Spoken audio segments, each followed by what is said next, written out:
সোনা, good morning.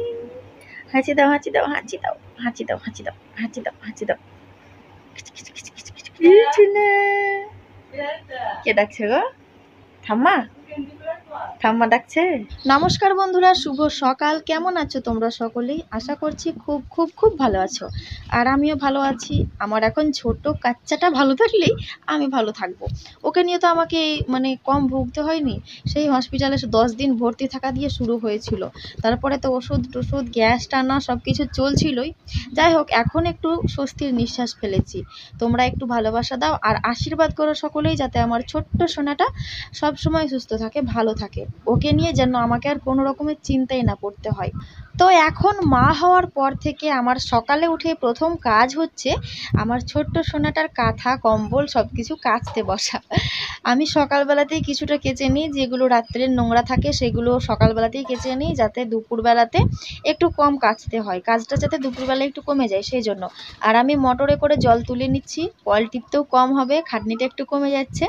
তো কাঁথা কম্বলগুলো ভিজিয়ে দিয়েছি, দিয়ে এই তো একটু ব্রাশটা করে নিচ্ছি। ওইদিকে জামা কাপড়টাও ভিজবে আর ব্রাশটাও আমার সেই ফাঁকে করা হয়ে যাবে। আর ওইদিকে ও পটি করে কাঁদছে, মা ওকে মোছাতে গিয়েছে, দিয়ে আমাকে ডাকছে। সেই জন্য আমি আবার গিয়ে টিস্যু পেপার দিয়ে আসলাম। এই দেখো, মা এবার হাত ধুতে এসছে, ওকে মোছাচ্ছিল, মুছিয়ে এসে হাত ধুয়ে গেল। আর আমাদের সোনা পাপাটা এতটাই বদমাশ হয়েছে, এদিকে কি বলবো, মানে সকালবেলায় ঘুম থেকে উঠে না ও খেতেই চায় না, একটু করে খাবে, আবার 5 মিনিট 10 মিনিট পরে কাঁদবে, এরকম করে। মানে আমি জামা কাপড় কাচতে নেমে আমাকে বারবার উঠতে হয়, ভেজা গায়ে ওকে আবার খাওয়াতে যেতে হয়, কি করব বলো। তো যাই হোক, ব্রাশটা করা হয়ে গেছে। এবার এই যে এতগুলো কাচবো, সকালবেলাতে এতগুলো কাচবো। তাও আজকে বেশি নেই নোংরা, বেশি কাঁথা নেই। আজকে শুধুমাত্র একটাতে হিসু করেছিল, সেটাই। আর রাত্রে তো ওকে প্যাম্পাস পরিয়ে রাখি, সেই জন্য রাত্রিবেলায় বেশি নোংরা হয় না, যা নোংরা হয় দিনের বেলাতেই হয়। আর ওর আজকে মাত্র একটা কাঁথা আছে, তোমাদের দাদার একটা গেঞ্জি, আমার একটা সায়া, আর হালকা ফুলকাই এই কয়েকটা জিনিসে আছে, আর কয়েকটা ন্যাকড়া ট্যাকড়া আছে। এই কয়েকটা জিনিসই ভিজিয়েছি আজকে সকালবেলায়। অন্যদিন তো আরো অনেক হয়, 2 বালতি হয়ে যায়। তারপরে যখন বর্ষা লাগে না, তখন বাচ্চারা বেশি বেশি করে হিসু করে, আর তখন আরো বেশি বেশি করে কাচতে হয়। বর্ষাকালে মানে শুকানোর অসুবিধা, আর তখনই ওরা বেশি বেশি করে হিসু করে। এইভাবে কাচতে কাচতে হঠাৎ করে মনে পড়লো যে ওর নাকের ড্রপটা আমার সকাল থেকে দেওয়া হয়নি। মোটামুটি 2-3 বার হাঁচি ফেলে দিয়েছে। তো আমি আবার ভেজা কাপড়ে উঠে এসে আগে ওকে নাকের ড্রপটা দিয়ে দিলাম।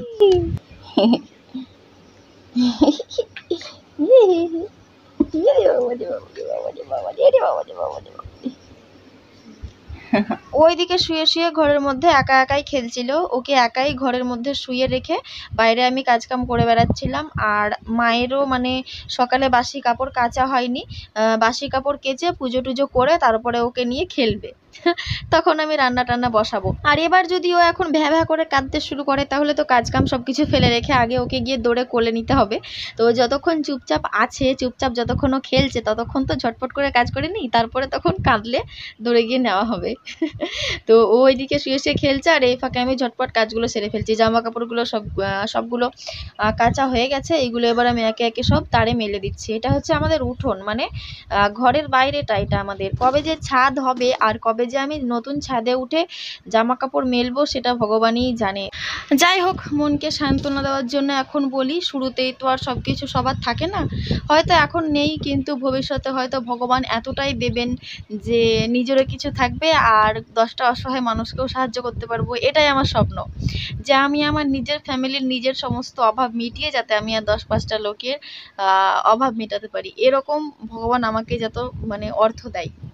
বলছি না কোথা থেকে এমনি চলে আসুক বা লটারিতে পাই, এই যেমন ধরো আমি পরিশ্রম করব, পরিশ্রমের ফলস্বরূপ এমন কিছু পাবো, সেটা দিয়েই কত স্বপ্ন আমার, তাই না? তো যাই হোক, স্বপ্ন টপ্ন পরে দেখা হবে। আর এখন আমি মুখটা একটু ভালো করে ক্লিন করে নিচ্ছি সকালবেলায়। আজকে কিন্তু ভিডিও করছি বলে সকালবেলায় ফেস ওয়াশ দিয়ে মুখ ধুলাম, নাহলে কিন্তু কোনোদিন ধুই না। সকালবেলায় ঘুম থেকে উঠে যেটুকু কাজ ছিল সেটুকু এখন আপাতত করা হয়ে গেছে, দিয়েই তো বাসি কাপড় টাপড় কেচে উঠে পড়েছি। আর কাপড় কেচে ওঠার পরে যেটা প্রথম কাজ, ওই তো যেই নাইটিটা পরেছিলাম সেটা মেলে দিয়েছি। আর ওইদিকে আমার ছেলে পটি করে মাখিয়ে রেখে দিয়েছে, সেটাকে এখন বাইরে ফেলতে যাব। ওকে তো আমি রাত্রিবেলায় এখন প্যাম্পাস পরাই, এই দেখো প্যাম্পাস, এখন ফেলে আসি বাইরে গিয়ে। চলো।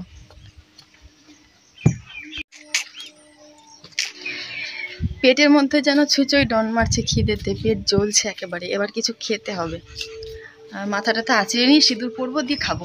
এই সারাদিনের সংসারের কাজ, তারপরে বাচ্চা নিয়ে এতটাই মানে অসুবিধায় পড়ে আছি আমি এখন, যে কোনো কিছু একটু পরিষ্কার করব বা গুছাবো, বা নিজে একটু চুলের যত্ন বা স্কিনের যত্ন, নিজে একটু পরিষ্কার পরিচ্ছন্ন থাকবো, বা কোনো দিন মানে এমনই অবস্থা হয়ে গেছে আমার যে স্নান করতে গিয়ে দৌড়ে দৌড়ে স্নান করতে হচ্ছে, একটু যে ভালো করে সাবান মাখবো সেটা পর্যন্ত আমি পাই না। যখনই স্নান করতে ঢুকি তখনই এইদিকে আমার ছোট্ট পোলাটা কাঁদতে শুরু করে দেয়, ক্যাঁ ক্যাঁ করে কাঁদবে, আর ওইদিকে আমি বসে বসে সাবান মাখবো, তাই কি আর হয়?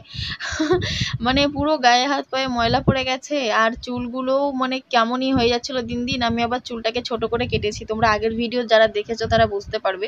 চুলটা অর্ধেকটা কেটে ফেলেছি, আর কতটা চুল উঠছে দেখো। বাচ্চা হাসলে নাকি চুল ওঠে, তো এটা সত্যি মিলে গেল, কতটা চুল উঠেছে দেখেছো।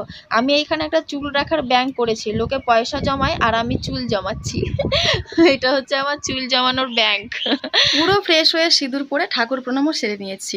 তো সিঁদুর পরার সময় আমি ভিডিও ক্লিপ নিই না, কারণ মাসিদের বাড়ি একবার বেড়াতে গিয়েছিলাম, দেশে এখান থেকে আসার সময় সেজে গুজে নিয়ে সিঁদুর পরার সময় ভিডিও বানাতে গিয়ে সিঁদুরের কৌটোটা পড়ে গেছিলো মেঝেতে, দিয়ে পুরো ছিটিয়ে গেছিলো। তারপরে যা টেনশন হয়েছিল আমার, মানে এমনি তো মেয়েদের সিঁদুর টিঁদুর পড়ে গেলে একটু টেনশন হওয়াটাই স্বাভাবিক। আমার তো বিশাল, আমি তো মানে ওই দিক দিয়ে এক কথায় আমার মানে মানসিক রোগ বললেই চলে, এতটাই টেনশন হয়েছিল। তো সেই জন্য আমি আর সিঁদুর পরার সময় কোনো রিস্ক নিই না, হাতে মোবাইল টোবাইল ধরে থাকবো। এবার কোনো কারণে যদি স্লিপ করে সিঁদুরের কৌটোটা পড়ে যায় তো সারাদিন আমার টেনশন করতে করতে দিনটা কেটে যাবে। মানে এখন যদি এরকম কিছু অ্যাক্সিডেন্ট হয়, সারাদিন আমার ভিডিও করাই বন্ধ হয়ে যাবে। তো সেই জন্যই ভিডিও ক্লিপ আমি নিই না সিঁদুর পরার সময় বিশেষ করে। কি যে করব আমি, সকালবেলায় উঠে চারিদিকে এত কাজের খিচিবিচি থাকে, এই সকাল বেলাটাতেই বেশি কাজ থাকে। তো খাবো তো কিভাবে খাবো, ভাবলাম যে ভাতের হাঁড়িটা বসিয়ে দিয়ে খাবো, তো এদিকে ভাতের হাঁড়িটাও মাজা নেই, কাল থেকে দেখছি মিটকেসের মধ্যে পড়ে আছে। তো যাই গিয়ে ভাতের হাঁড়িটাই আগে মেজে নিই। তো এই যে একটা ছোট বাটিতে সার্ফ ঢেলে নিচ্ছি, বাসন মাজা সাবান মনে হয় ছিল না, তাই ভাবলাম দিয়ে সার্ফটাও ঢেলে নিয়েছি বাটিতে বাসন মাজার জন্য। তারপরে এই যে সাবানের বাটিতে দেখছি সাবান, এই দেখো সাবান।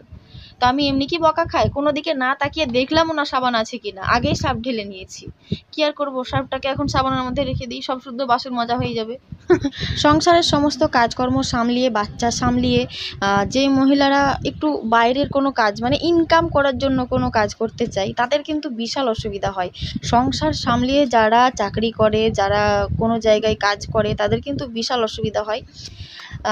মেয়েরাই বোঝে, যারা করে তারাই বোঝে, আর ছেলেদের অত অসুবিধা হয় না, কারণ তারা বাইরের কাজই সামলায়, তাদেরকে আর ঘরের কাজ এসে সামলাতে হয় না। আর মেয়েরা যারা বাইরের কাজ করে তাদেরকে কিন্তু বাইরে সামলে ঘরটাকেও সামলাতে হয়, ঘরটা সম্পূর্ণ মেয়েদেরকেই দেখতে হয়। এই জন্য মেয়েদের উপরে চাপটা বেশি পড়ে যায়, যখন ইনকাম করতে হয় মেয়েদেরকে না, তখন মেয়েদের উপরে চাপটা বেশি পড়ে যায়, তখনই সমস্ত কিছু অসম্ভব হয়ে ওঠে। এই যেমন ধরো আমি আমার কথা দিয়েই বলছি, এখন যেমন আমি সংসারের কাজকর্ম সামলাতে হচ্ছে আমাকে, তারপর আমার একটা ছোট্ট বাচ্চা আছে তাকেও সামলাতে হচ্ছে, তারপরে আবার আমার স্বপ্ন, মানে আমার কিন্তু বড় বড় স্বপ্ন, আমার বিশাল স্বপ্ন, আমি আমার নিজের ফ্যামিলির সমস্ত অভাব মিটিয়ে আরও 10টা ফ্যামিলির যাতে অভাব মেটাতে পারি, ছোটোখাটো ফ্যামিলির মুখে একটু হাসি ফোটাতে পারি, এরকম ধরনের স্বপ্ন। তো এই স্বপ্নগুলো তো আর এমনি এমনি পূরণ হবে না, এইগুলোর জন্য হাতে টাকার দরকার, আর টাকাটা তো আমাকে এমনি কেউ দিয়ে দেবে না, তার জন্য আমাকে ইনকাম কিছু করতে হবে, ইনকামের রাস্তা বাছতে হবে। তো সেই জন্যই মানে ভিডিও করছি। মানুষ তো এমনি কিছু করে না, আমি যে তোমাদেরকে বলবো যে না আমি এমনি এমনি ভিডিও বানাই, এমনি এমনি কেউ কিছু করে না, স্বার্থ ছাড়া কেউ কিচ্ছু করে না। তোমরা যে আমার ভিডিওটা দেখছো, তোমরা আনন্দ পাচ্ছ, তোমাদেরকে ভালো লাগছে বলেই দেখছো, আমি কারোর ভিডিও দেখি ভালো লাগে বলেই দেখি, তেমনই আমি ভিডিওটা বানাচ্ছি কিছু উপার্জন হবে ভেবেই বানাচ্ছি, এখন না হলেও ভবিষ্যতে হবে, এইটা আশা রেখেই বানাচ্ছি। তোমরা ভালোবাসা দাও, তাহলে অবশ্যই একদিন সমস্ত আশা সমস্ত ইচ্ছা পূর্ণ হয়ে যাবে। বাড়িতে অনেক দিন ধরে রেশনের চাল জমা হয়েছিল, তো একটা লোক চাল কিনতে এসেছিলো, এই দেখো এই লোকটা, তোমাদেরকে দেখিয়েও দিচ্ছি।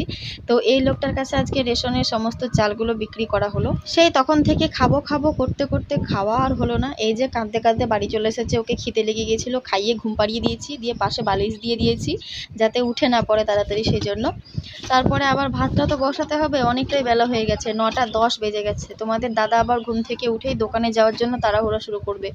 তো সেই জন্য ভাবলাম না খাওয়া দাওয়া পরে হবে, আগে ভাতটাই বসাই। সেই জন্য ঘর থেকে চাল বের করে নিয়ে এসে এই যে কলতলায় এখন চাল ধুতে বসেছি। আর আমি কি করি জানো, আগে একেবারে হাঁড়িতে চাল নিয়ে তারপরে ধুয়ে একেবারে চালের জলে মিশিয়ে গ্যাসে বসিয়ে দিই, ভাতটা হয়ে যায়, বেশ ঝরঝরে ভাত হয়। আর অনেকেই দেখেছি যারা আগে জল গরম করতে দেয় হাঁড়িতে, তারপরে চাল ধুয়ে নিয়ে গিয়ে দেয়। আমি ওইভাবে দিই মাঝে মধ্যে, কিন্তু ওইভাবে আমার খুব অসুবিধা হয়, মানে জলটা গরম হয়ে যায় তো, দিয়ে চালটা দিতে গিয়ে তখন জলটা ছিটকে এসে গরম জলটা হাতে পড়ে ছ্যাঁকা লাগে। সেই জন্য আমি মানে এই পদ্ধতিটাই বেছে নিয়েছি, একবারে চালে জলে দিয়ে দেবো একসাথে, ব্যাস ভাত হয়ে যাবে। আজকে সকালবেলা থেকেই ভাবনা চিন্তা চলছিল কি তরকারি রান্না করব না করব, বুঝতেই পারছিলাম না।